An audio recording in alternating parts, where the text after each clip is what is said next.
Alright guys, how you guys doing? Welcome to Apple Weekly number 43 I believe we're up to, which is pretty good, almost a half century. This is of course the show where I cover everything Apple, for those of you who don't know. Just go over the main stories over the week and kind of give you my thought on it and take your comments or feedback or abuse on it. This episode is a wee bit late, if you can't already tell. This eye here, sty in my eye, or sty in my eye. It is recovering, it is a bit better than yesterday, and that's why this Apple Weekly never went up yesterday, but hopefully this is going to be up today, Monday. Before we get started, of course, I'd like to say thanks to our two sponsors, parcelmonkey.com. Great website if you want to kind of, send parcels, cheap parcels anywhere in the world. And of course, iGear.com houses all your iDevices in one pretty slick garment. Starting off with the stories with Steve Jobs, this episode you could say is kind of dedicated to everything Steve Jobs. He passed away a few days ago. His funeral was on the 7th of October. Private ceremonial, just close family and friends, and I guess some of the close executives at Apple, Tim Cook, Phil Schiller, Johnny Ive, always known to be very, very close to Steve Jobs. He wasn't present at the Back to iPhone event. Primarily, I think, Johnny Ive was with Steve Jobs. The police department, the local police department did say Apple execs knew about the kind of surroundings, or Steve Jobs was going to pass away, and hence why you could kind of tell from the Back to iPhone event, all the executives were down. It doesn't take a rocket scientist to figure it out. Phil Schiller, Tim Cook, there was just something about it. And I did tweet it out. And of course, when we've seen Steve Jobs' empty chair which said reserved, presumably that was Steve Jobs' chair right at the front, it's like the front row seats. And of course he couldn't make it because of his health. So Apple execs pretty much made the police department aware that Steve Jobs is in his kind of last moments, and obviously the police department can then do patrols around his house, because the kind of guy Steve Jobs is likely to attract lots of crowds and masses. So the police department done some extra rounds, gave them some personal security. But when Steve Jobs did pass away, Apple didn't inform the police department directly. The police department kind of found out from Apple's press release, which we all found out from. It's also been reported in the run-up to his death, Steve Jobs did kind of make phone calls to his very close family and friends. And then that kind of speed rolled because he was getting calls of random people, and he kind of just eventually stopped taking calls, or people were just phoning to give him well wishes.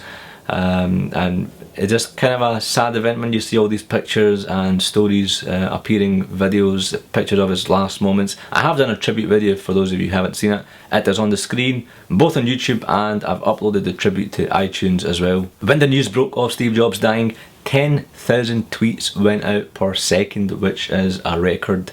Even when Bin Laden was kind of found and killed, there was not that much. Beyonce, all these big celebrities, it wasn't a big hoo-ha. Steve Jobs, 10,000 tweets per second, which is kind of insane. For me personally, I found out through Twitter. I was just about to log off my iMac, and then the first tweet came in, and then it just went first, second, third, fourth tweet, and they were all saying that kind of the same gist, same thing.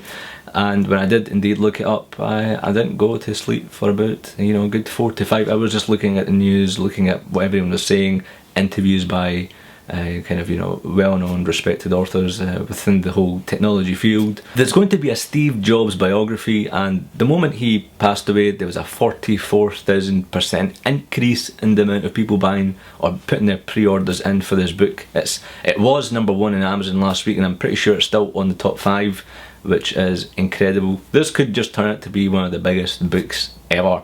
I've placed my order in. It was originally meant to be released in November, but it's now been pushed forward to 24th of October, which isn't too far away. Trying to locate the date on my MacBook. 14 days, there we go. So if you haven't put your order in, put it in. You can get it for Kindle bookstore or the iBook store. I'm personally going to get a hard copy because I think it's one of those things where you just want a physical hard book. That said, I'll probably still get it on the iPad too. And on top of this, Sony have just signed a deal with the author of the book, a 7-figure sum. This is the studio that made The Social Network, of course the movie surrounding everything Facebook, Mark Zuckerberg. And man, I cannot wait for this film. I think it might just be one of the best films ever, and I'll probably camp outside for it. There are some people camping it for the iPhone 4S, which I'll get onto in a minute. But it's turning out to be a movie. A lot of money is worth it, and everything is signed, sealed, and delivered, so to say. The authors kind of agreed, and we should be seeing the Steve Jobs film coming to a cinema near us soon. The director of the film has made quite well-known films: Speed, one of my favourite films, Saving Private Ryan, and Source Code, which I've yet to see. Moving on to the next story, which is also Steve Jobs related. Before kind of passing away, he did realise once he wasn't going to be in the company, he didn't really want it to go downhill, so he kind of done the smart thing, and he set up a project called the Apple University. And as the name suggests, it was kind of a university or an education program for all the other top execs at Apple, so that Apple still has the same DNA, same thinking as what Steve Jobs did. And specifically, he hired a really top dean from a well-known university in the United States, and he put them as head in charge of the program.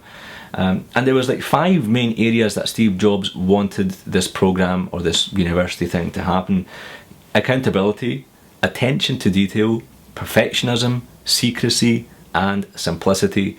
And of course, all these things are what we see in the MacBook Air, the iPad, the iPhone: simple, perfect design. So I guess it was a really good move by Steve Jobs to put this in place. I believe it was in place early this year. We heard kind of small bits before earlier in the year, but now we've kind of got a full whack on it as to what the specifics are, and we're really going to find out over the next year as to how well this program was implemented, because of course next year I think it's going to be quite big in terms of design. Of course, we were expecting new MacBook Pros, as in liquid metal cases. Of course, again, there were rumours for an iPhone 5 this year, but it never happened.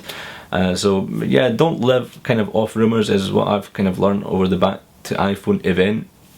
But if you think about it, the MacBook Pro hasn't been updated since, well, 2008 in terms of the design.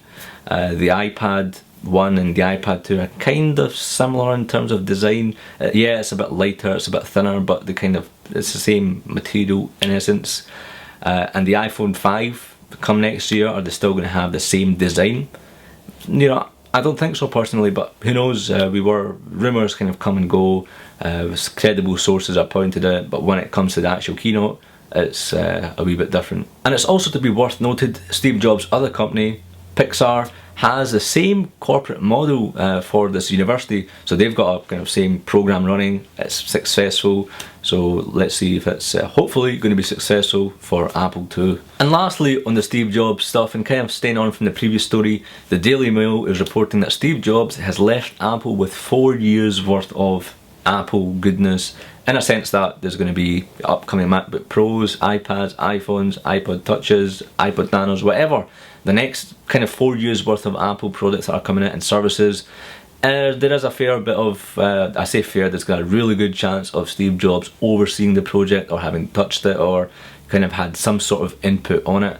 The next story is in relation to Apple's largest retail store, which is based in Covent Garden, London. There was about 7 to 8 people on motorcycles and mopeds, you know, just after midnight. And there was a guy who's been camping out there for the past few days for the iPhone 4S. So he woke up by the sound of the motorcycles. The next thing he knew, there was like, you know, glass smashing, a bit like Stone Cold Steve Austin making an entrance into, you know, the arena.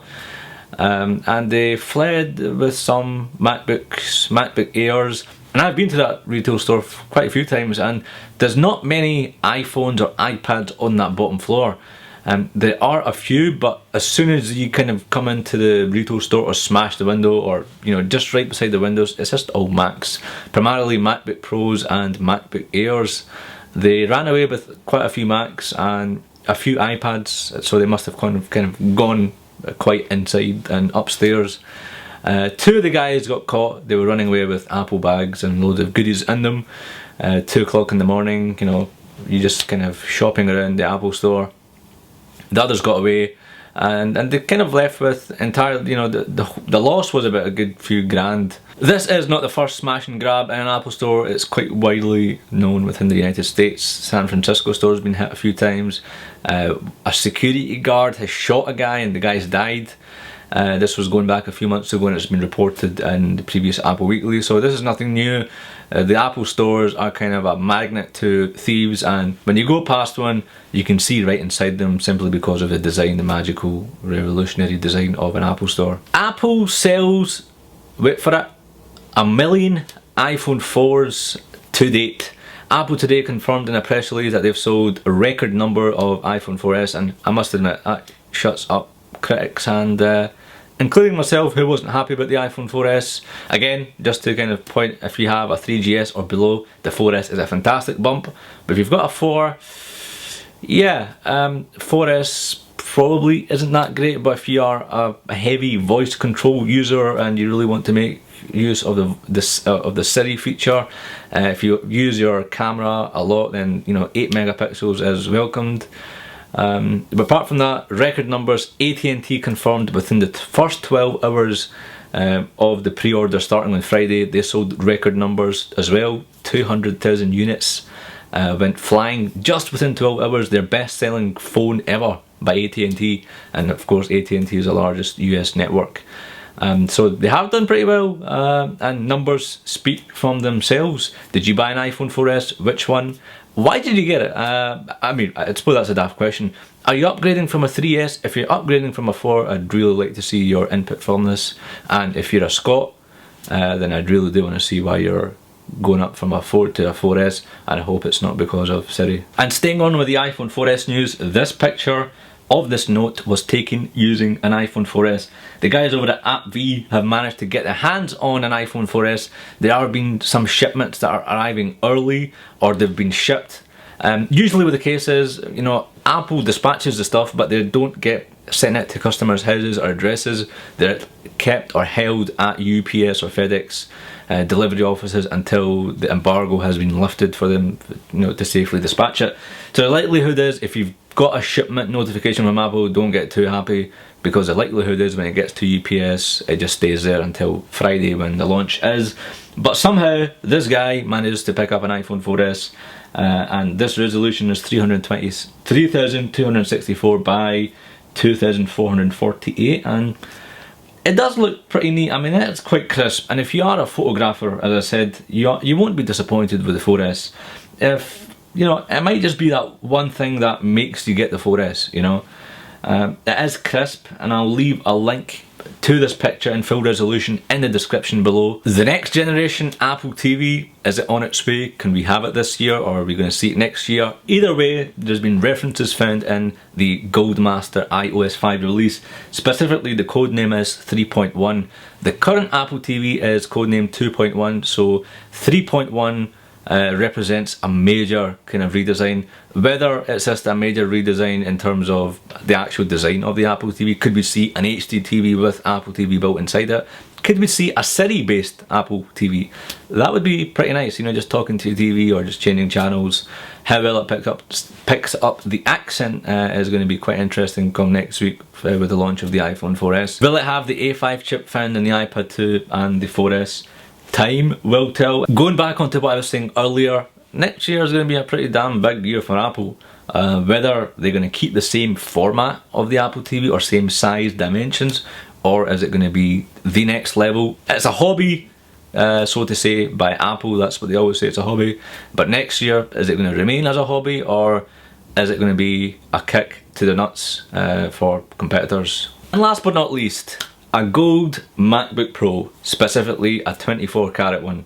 Haven't you always wanted to get yourselves one of these because you've got hundreds and thousands of pounds or dollars lying about? Well, now your dream has come through.